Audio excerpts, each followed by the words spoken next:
Hi guys, Mrs. Powers here, and I am going to be bringing you a few videos this week for our virtual learning week for history. So first we're going to go back quite a bit to the beginning of the book. We're going to do lesson 15, and this is the Golden Age of India.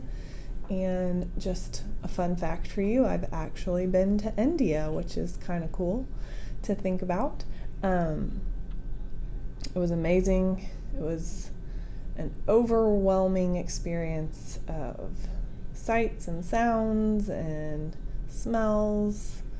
It was just really incredible. I would definitely recommend going if you ever get the opportunity. So let's read a little bit of history on India.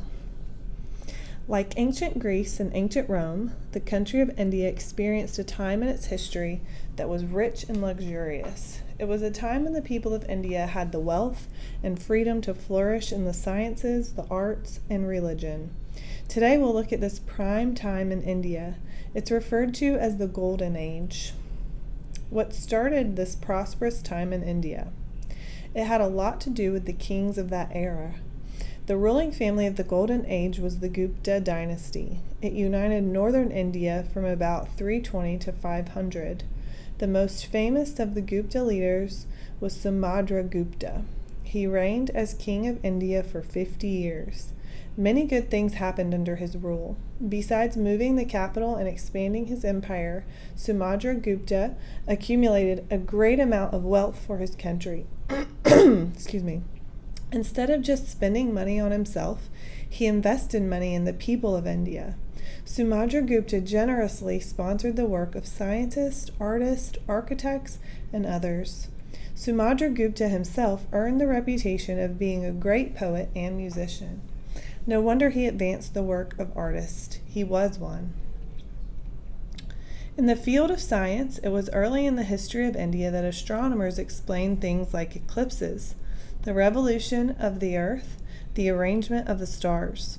Amazingly, the Indians accurately calculated the diameter of the moon, the position of the earth's poles, and a 12-month calendar. Not bad considering their lack of modern tools. Advanced science also contributed to superb iron making. For example, there was an iron pillar erected in the city of Delhi over 1900 years ago, and it still stands untarnished. It was made of such fine iron that scholars are perplexed even today at how it was done. Chemistry also proved itself to be unsurpassed during the Gupta dynasty, as even the brilliant Romans looked to India for the creation of new dyes, soaps, glass, and cement. Mathematicians from India were the first to create Arabic numbers. Arabic numbers are the kind used around most of the world today. They were found in India as early as 256 BC. As part of that number system, the Indians invented the amazing concept of zero. Now the use of zero may sound like a little thing, but it was a big thing. We can't even imagine counting without it. Furthermore, the mathematicians of India were almost 1,000 years ahead of the rest of the world in understanding decimals and algebra. That's a big thing too. A description of ancient India would not be complete without mentioning their ability to create beautiful and comfortable cloth. The making of cloth became an art form in and of itself. It was the Indians who first used cotton. The Arab word quantan is where we get our word cotton. The terms muslin and calico come too from the influence of India. Muslin. Calico gets its name from the Indian city of Calcutta. So fine was the craftsmanship and embroidery of Indian cloth that it was traded all over the Mediterranean world.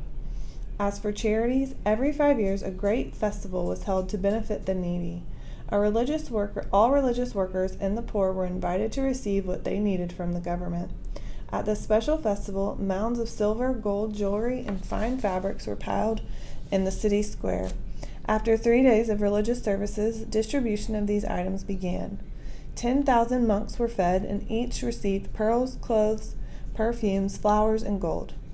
It took as long as 3 to 4 months just to hand everything out. Wow. As a final act of charity, the King of India himself would remove his heavily decorated robe and all his fine jewelry to give to the needy. As for the appearance and cleanliness of the Indians, an observer once wrote, "The people had a refined appearance and dressed in glossy silk attire. Before every meal they must have a wash. The food utensils are not passed on. Those which are of pottery or of wood must be thrown away after use, and those which are of gold, silver, copper, or iron get another polishing. As soon as a meal is over, they chew the toothstick and make themselves clean." I've shared with you now many things about India and its people, but to really understand this culture, it's important to know something about its sacred literature. The two most famous works are the Mahabharata and the Ramayana.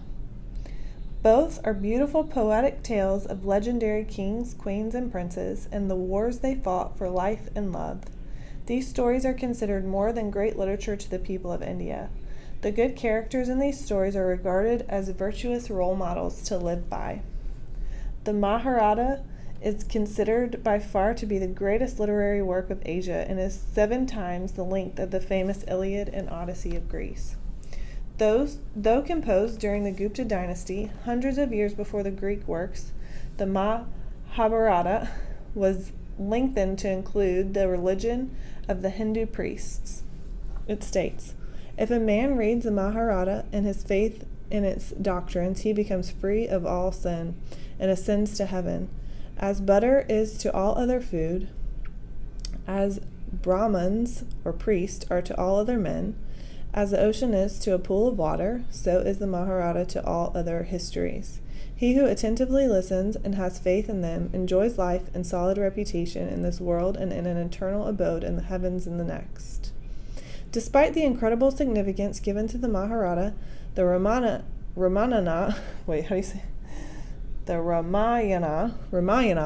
is probably the better loved of the two works and easier to read.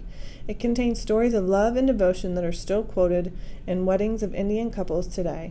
Indians love reciting and acting out these sacred stories as well as dozens of other fables. Of course, the Bible doesn't teach that salvation can be earned by reading the Mahabharata and following its doctrines. Neither does the Bible tell us to follow the examples of the characters of the Ramayana to earn God's favor. Instead, the Bible tells us to believe that salvation comes from faith in Jesus Christ and his work on the cross. But I want you to be familiar with the literature from which the people of India derive their moral teachings. It's important, too, to understand India's main religion, Hinduism. In fact, the Golden Age of India is sometimes called the classical Hindu period because Hinduism was thriving just as strongly as the culture was. Hinduism is one of the oldest religions of the world. Unlike Judaism or Christianity, the Hindu faith is not based on a belief in a personal God. The Hindus hold to traditions that have been passed down for thousands of years in the form of hymns and writings called Vedas, which stress that there are hundreds of gods, all leading to one. Because there are seemingly Hindu gods for everything, India appears to be one of the most religious countries in the world. Unlike other religions, Hindus don't believe in salvation from sin. They believe instead that people are given chance after chance to live life perfectly. This process of reliving life is called reincarnation. From this belief system, Hindus think that a person can even come back to life as an animal. They therefore choose not to eat the flesh of animals or to use their skins, like leather. Though life was rich and religion was flourishing during the Golden Age of India, there came a time when these things grew dim. Despite the strength of their sciences, arts, and religion, the Indians were not strong militarily. Among other problems, roadways and means of communication were weak. Over time, greedy outsiders sought to rob India of its resources. Unfortunately for the Indians, this happened all too easily.